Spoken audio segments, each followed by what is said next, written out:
Assalamualaikum warahmatullahi wabarakatuh. Ya bang ya. Ini adalah Assalamualaikum. kebun ataupun jagung daripada Bang Hilmi, alamat Kuning 1, sedang Kuning 3.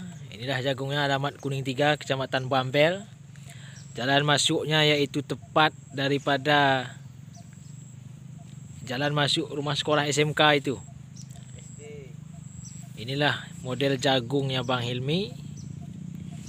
Kira-kira berapa bulan ini? 1 bulan 10 hari. 1 bulan 10 hari. Inilah jagung Bang Hilmi yang menggunakan pupuk eco farming kita, guys.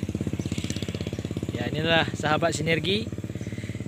Jagung berumur 10 hari, 1 bulan 10 hari. Inilah modelnya.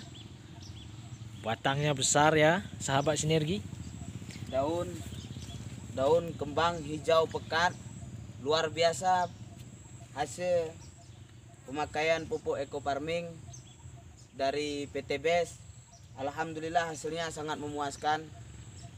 Sangat bersyukur bagi Aceh Tenggara sudah turun pupuk organik eco farming ke Aceh Tenggara dari PT BES.